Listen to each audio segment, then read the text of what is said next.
Well, the forecast said we're going to have a nice day today, and it's only going to be the only one for a while. I'm going to try to take advantage of it and maybe get those 2x6s for the ceiling tongue and groove. I'll see if I can get this done today before it starts pouring down rain again. Anyway, I better get to work while I've got daylight here.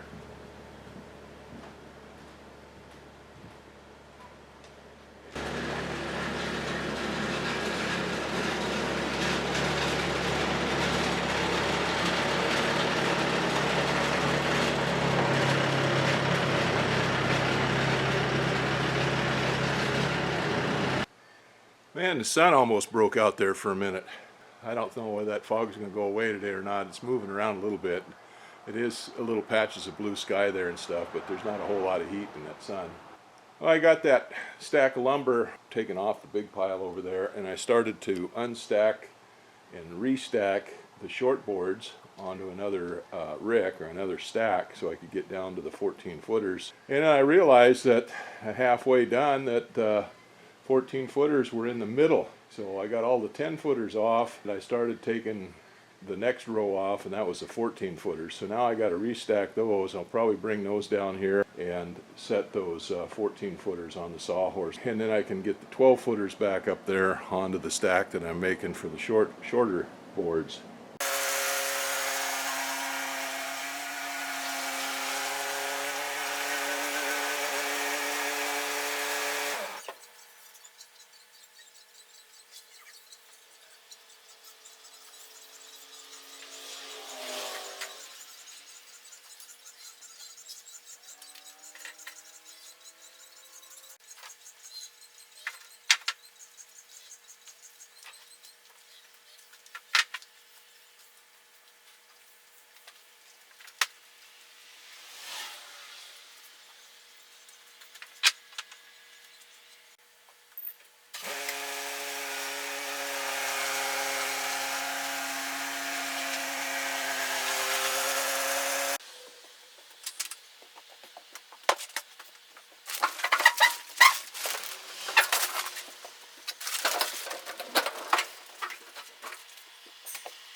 Well, I guess there is a little bit of heat in that sun. It broke loose the fog, warmed up enough that I took my vest off, and now, even with just my flannel shirt on, I'm kind of working up a little bit of a sweat. I got all the boards that we're going to be tongue and grooving down here on this stack, and I stacked up all the rest of them up there in another pile. I got the shaper setting. I don't know whether it's where I want it or not. Problem is I've got the planer sitting back in here, and it's too damn heavy to move. Hopefully I've got it lined up enough so that I can run those boards through here, because those 14-foot boards are going to stick back here past where the planer is. I've got those set up on the sawhorse out there. I'm going to have to go out there and grab those, bring them in here one at a time, run them through the shaper, and then I'll take them. I've got other sawhorses set up over on the other side, and I'll set them over there on the other side. Then when we run through all of these, then I can change the shaper knives over to the tongue. Right now I've got the groove on there. I can run these all through and get them grooved on one side, change the groove over to the tongue knives, and run them through again.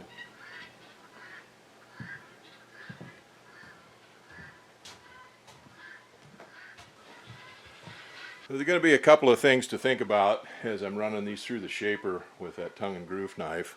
These knives are definitely, you might say, polarized. Anyway, this tongue is closer to one edge of the board than it is to the other, or one side of the face of the board than it is the other. And then there is a groove or a chamfer put on it. So when they go together with the tongue side, that's got to match up. The tongue's got to match up, and the chamfer's got to match up. So it can't just run the boards through there.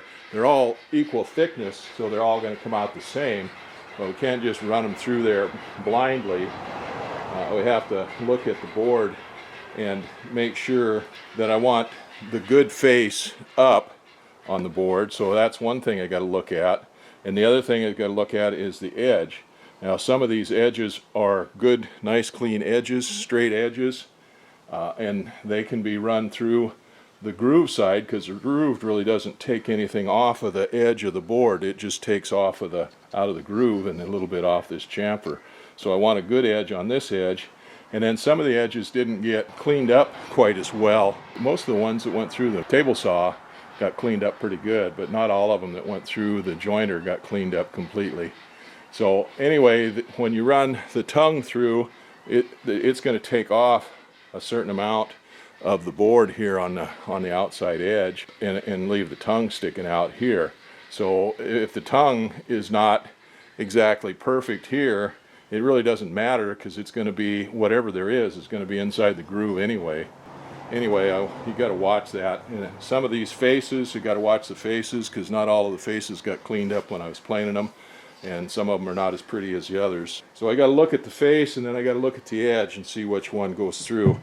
So here I've got the groove knives in the shaper, so I want to run the good edge through the shaper, and I want good side up. I think the knives are set up in the shaper so that the groove and the chamfer is up on the upside. Yeah, the chamfer's up, so I want the good face facing up. Well, anyway, I ran a couple of sample pieces, my trial pieces, through there the other day when I first got the shaper all set up and running, and they turned out nice. But I'm going to run a couple more pieces through there just to make sure everything is copacetic on it.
Well, I got all those run through the groove knife. That went pretty well. That power feeder is a big help. That yellow cedar it's sticky with the resin in it and stuff on the steel tables as you're trying to slide it through. It gets so that it doesn't like to slide very well. but then at the same time it's slippery for the feed rollers to go through there, so I had to help it through a few times. Now the sun's going down, it's starting to get chilly again here. We'll see if I can get this finished before it gets dark. I gotta take that holder head out of there, change those knives and put the tongue knives in there, and then run everything, all my sample pieces through there until they match up. Then we can run all these pieces through there again. Then go stack them up, get them covered up before it starts pouring down rain again. Well, anyway, I got to go move stuff around enough to get that spindle out of there, that molder head out of there, and change that thing. So I better get to work.